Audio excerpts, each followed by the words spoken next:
Let me make sure my phone is on silent, just because I don't want that to be a whole thing.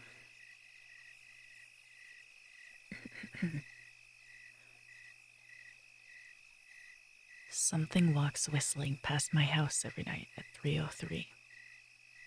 Every night, no matter the weather, something walks down our street whistling softly.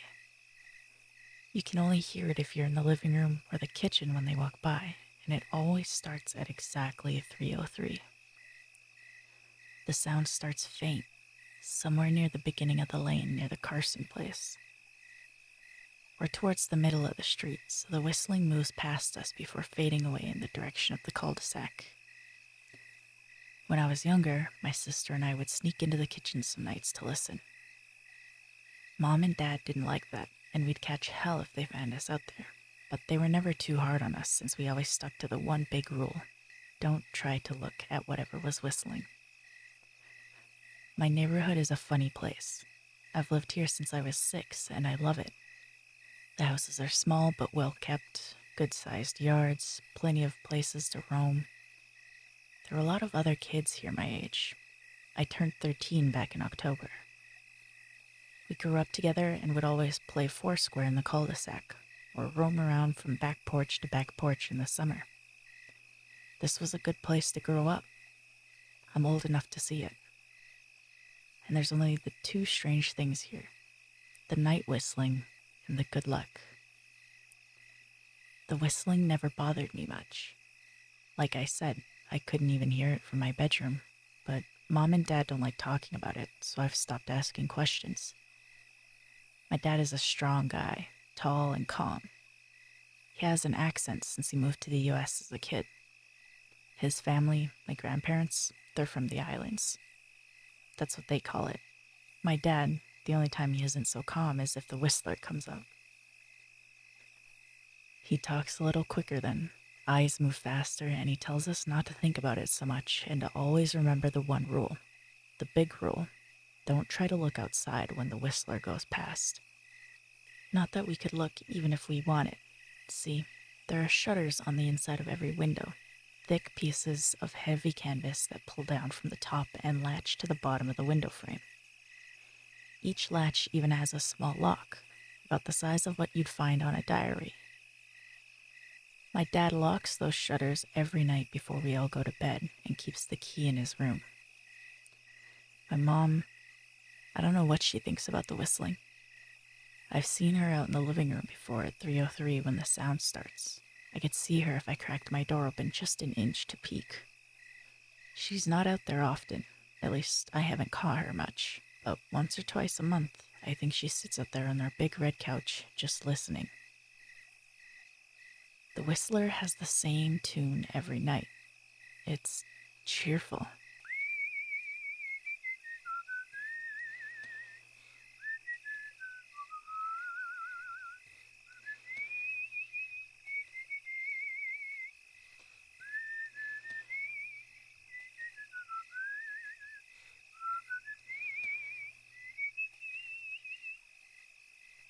Remember how I said there are two odd things about where I live? Well, besides our night whistler, everyone in my neighborhood is really lucky. It's hard to explain, and Dad doesn't like us talking about this part much either, but good things just seem to happen to people around here a lot. Usually it's small things: winning a radio contest, or getting an unexpected promotion at work, or finding some arrowheads buried in the yard. You know, the authentic kind. The weather is pretty good, and there's no crime, and everyone's gardens bloom extra bright in the fall. A million little blessings, I've heard my mom say about living here, but the main reason we stay here, why we moved here in the first place, is my sister Nola. She was born very sick, something with her lungs. We couldn't even bring her home when she was born, only visit her in the hospital. She was so small, I remember, small even compared to the other babies. A machine had to breathe for her. We moved into our house here to be closer to the hospital. As soon as we moved here, Nola started getting better. The doctors couldn't figure it out. They chalked it up to whatever they were doing, but we all could tell they were confused. But my parents knew. Even I knew. Nola getting better was just another of the million little blessings we got for living in our neighborhood. So that's why we stayed. Even after we found out that for every small miracle that happens here every day, now and then, some bad things happen. But they only happen if you look for the whistler. See, our neighborhood has a welcoming committee. They show up with macaroni casserole and a gift basket and a manila folder whenever someone new moves in. They're very friendly. 4 people showed up when we moved in 7 years ago. The committee made small talk, gave me a Snickers bar, and took turns holding Nola. It was her first week out of the hospital, so they were extra careful. Then the committee asked to speak to my parents in private, so I was sent to my room where I still managed to hear nearly every word. The welcoming committee told my parents about how nice the neighborhood was. Really exceptionally hard to explain kind of nice. And then they told my parents about the even harder to explain whistling that happened every morning at 3:03 and ended at the tick of 3:05. The group, our new neighbors, warned my parents that the whistling was quiet, would never harm or hurt us as long as we didn't look for what was making the sound.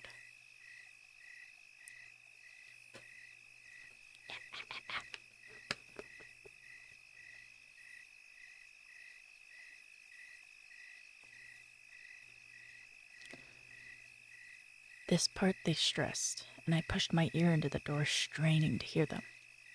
People who went looking for the whistler had their luck change, sometimes tragically. A black cloud would hang over anyone that looked. Anything that could go wrong would. The manila envelope the committee brought over contained newspaper clippings, stories about car crashes and ruined lives, public deaths and freak accidents. Not everyone dies, I heard the head of the committee tell my dad. But the life goes out of them. Even if they live, there's no light in them ever again, no presence. My mom, I could tell, wasn't taking it seriously. She kept asking if this was some prank they play on new neighbors. At one point, my mom got angry, accused the committee of trying to scare us out of our new home, and asked them if they were racist on account of my dad being from the islands. My dad calmed her down and told her he could tell our new neighbors were sincere and they were just trying to help us. He explained that he grew up hearing these kinds of stories from his mom, and he knew there were strange things that walked among us. Some of those strange things were good, and some were bad, but most were just different.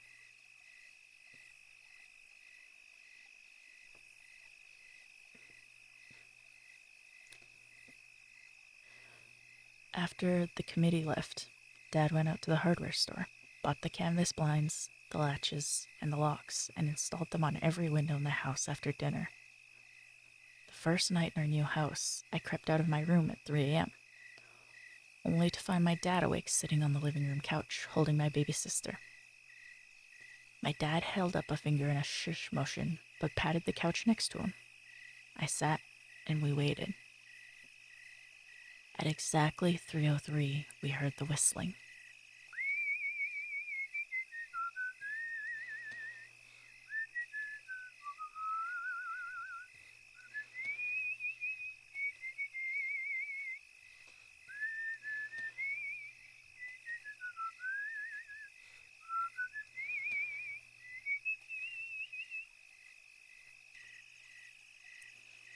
It came and it went, just like our neighbors said.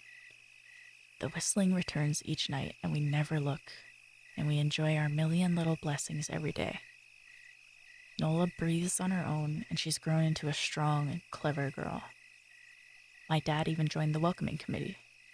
We don't get new neighbors often. Why would anyone want to leave? But when a new family comes in, my dad and the committee bring the macaroni casserole, the gift basket, and the manila folder. I can always tell by the look on my dad's face when he comes back if the family took the committee seriously or if we'd be getting new neighbors again very soon.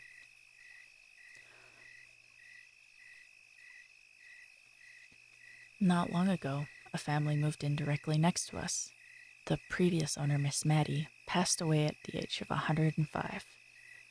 She'd lived a good, long life. Our new neighbors seemed like they'd fit in just fine. They believed the welcoming committee, took my dad's advice about locking shutters since they had a young child of their own. Whatever newspaper clippings were in the manila envelope, whatever evidence, my dad never let us see. But I imagine it must have been awfully convincing since our neighbors got along with no issues for the first month. One night, when our new neighbors had to leave town, they sent their son, Holden, to stay with us.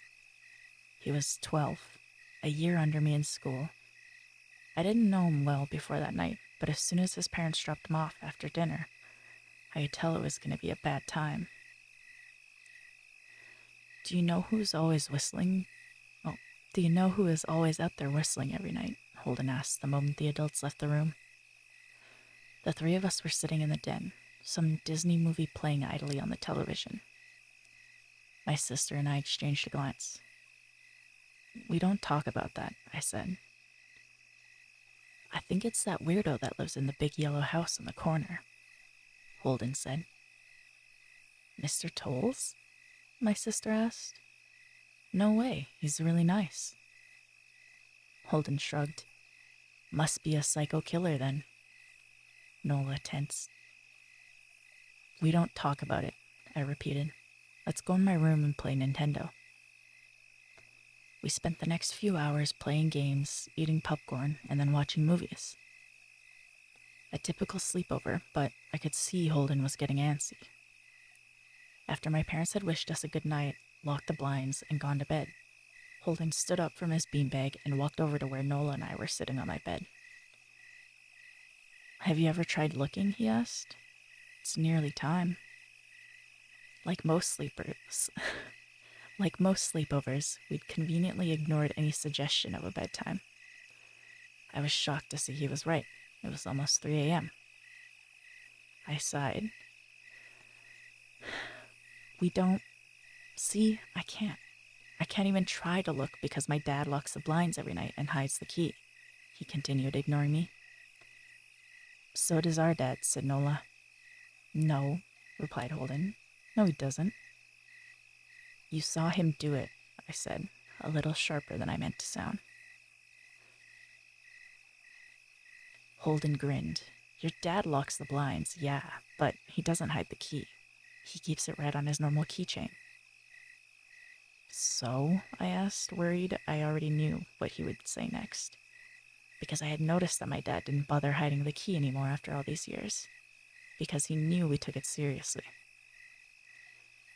So, after your dad locked up, but before your parents went to bed, I went to the bathroom.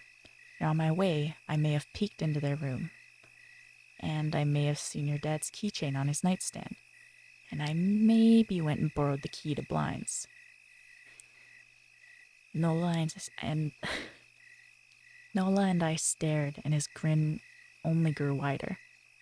You're lying, I said. Holden shrugged. You can check if you want. Just open your parents' door and look. You'll see his keychain right there on the nightstand. Stay here, I told both of them. Don't move a muscle. I hurried over to my parents' room, but hesitated at the door. If Holden wasn't lying, my dad would be angry, beyond angry. I was scared thinking about it, but more scared of an open window with the whistler right outside. I opened the door barely an inch and looked in, but it was too dark to see. Taking a deep breath, I walked into the room. 2 steps into the dark, I froze. The whistling started, and I could hear it clearly from my parents' room. I never realized, but they must have heard the sound every night since we moved into the house. They never told us. I don't think I could have slept through it. I stood there listening to the whistling come closer, unsure whether I should turn on a light or call out for my dad. Soft sounds from the living room brought me back to reality. Nola, I yelled, running out of my parents' room. Holden and Nola were standing near the front door next to a window. Holden wasn't lying. I could see him fumbling with the lock on one of the blinds. I heard a click. He did have a key. Holden let out a quick laugh. Nola stood next to him, hunched up, afraid, but maybe curious. The whistling was right outside our house now. I think I made a sound, called out, I can't remember. Time felt frozen, clock hands nailed to the face. But I found myself moving. I'm not fast, I've never been athletic. Somehow, though, I covered the space between myself and Nola in a moment. My eyes were locked on her, but I heard Holden pull the blind all the way down so it could release. I heard the snap of it start to raise, and I heard the whistling just on the other side of the window. But I had my arms around Nola, and I turned us so she was facing away from the window. At the same time, I jammed my eyes shut. The blind whipped open. The whistling stopped. I felt Nola shaking in my arms. Don't look, okay? I told her. Don't turn around. We were positioned so that she was facing back towards the hallway and I was facing the window. My eyes were still closed. I felt her nodding on my shoulder. I reached out with my arm, not holding Nola, and tried to touch Holden. My hand brushed against his arm. He was shaking worse than Nola. Holden? I asked. Silence. I reached past him and gingerly felt for the window. Eyes still sealed shut, the glass was cold against my fingertips. Colder than it should have been for the time of year. I moved my hand up the window, searching for the string to the blind. The glass began to get warmer the further I reached, and there was a gentle hum feeding back into my fingertips. I tried not to think about what might be on the other side of the window. I touched the string and yanked the blind shut. I opened my eyes in the dim light leaking out of the kitchen. I could make out Holden, pale and small, staring at the now closed window. Holden? I asked him. He turned towards me and screamed. Everything became a flurry of motion. Lights sparked to life in the hall, then the living room. Parents' footsteps thudded across the hardwood floor. I didn't turn to look back at them. My eyes were glued to Holden. He was pale. He had bit his lip so hard there was a thin red line of blood running down his chin, and he'd wet himself. What happened? My dad asked from behind me. I managed to swivel away from Holden and look back. He looked. I'd never seen my dad scared before, but I saw it that night. In that moment, an old, ugly terror stitched on his face. A parent's fear. Just Holden? He mouthed to me. I nodded yes. My dad let out a breath. He looked so relieved I nearly expected him to cheer, but then he turned to Holden and my dad's face changed. I wondered if he felt bad for feeling good that Holden was the only one that looked. There was a knock at the door. We all froze. Holden whimpered. Don't answer it, my mom said. She stopped at the threshold of the hall. I'd always thought she was a skeptic and just humored my dad about the windows and the whistler, but that night we were all believers. I noticed that both of my parents held baseball bats they must have taken from their bedroom. A knock came again, a little louder this time. Please don't open the door, Holden whispered. My dad walked over him, hugged him close. We won't, my dad promised, still holding his bat. Nothing is coming in here tonight. This time the knocking was loud enough to rattle the door. Holden screamed again, and Nola clutched her arms around my neck. My mom came over and knelt down next to us, wrapping my sister and me close. Call the police, my mom whispered to my dad. The knocking instantly stopped. My dad looked over his shoulder at us. Do you think... He was cut off by a frantic knocking that trailed off to a polite tap, tap, tap. Police, something said from the other side of the door. The voice from outside sounded exactly like my mom, like a parrot repeating the words back to her. Police, call, the police. Police. My mom pulled us closer. Police, police, police, police. Please stop, I heard her whisper. I don't think calling them will help. How will we know they're the ones at the door? The knocking came back harder than before. The door shook, then it stopped. After a long moment, I heard the knocking again, but it was coming from our back door. We all turned together towards the back door, but the knocking immediately returned to the front door. Front to back, back to front, loud, then quiet, then loud again. Suddenly, the sound was coming from both doors at once. Big, heavy blows like a sledgehammer. Then something started rapping against all of the windows in the house, then the walls. It was like we were living inside a drum with a dozen people trying to play at once. Or we were a turtle and something was attempting to claw us out of our shell. "Stop," Holden yelled. The knocking died. "I won't tell," Holden said, staring at the door. "I promise I won't tell anyone what I saw. Please go away." We waited for nearly a minute. Then we heard it, a soft tap, tap, tap coming from the window Holden had looked through earlier. Holden started to cry, sobbing like a prisoner watching gallows being built outside their cell. My dad held him, brushed his hair, but never lied to him, never told him things would be okay. The tapping at the window went on for the rest of the night. We huddled together in the living room for I don't know how long. Eventually, my mom tried to take us kids into my room while my dad stayed to watch the door. But the second we moved into the bedroom, the knocking came back, so loud it was possible to ignore. I was afraid the door couldn't take it. We went back to the living room and the knocking stopped. Only the tap, tap, tap on the window remained. None of us slept that night. The tapping stopped around 7 a.m. That's about the time the sun comes up here. We waited another 2 hours before my dad opened the blinds from one window. He made us all go back to my parents' bedroom first. I heard him open the door, then come back in. "Okay," he told us. "It's done." Holden's parents came back around lunchtime. My mom and dad walked Holden over to his house, and they all went inside for quite a while. Nola and I watched from the window. She stuck to me the whole day, right at my side, sometimes holding my hand. When my parents came back, they looked grim, but wouldn't tell us what they said to Holden's family. It was a Sunday, so we all spent the day together, ordered pizza, and watched movies. That night, everyone slept in my room. Nola and my mom in the bed with me, and my dad in a chair he'd pulled over. There was no knocking that night, or any night since. We didn't see much of Holden or his parents for the rest of that week, but by Thursday there was a moving truck in their driveway. Nola and I watched them packing up the whole afternoon after school. What sticks with me most is how tired Holden and his parents looked.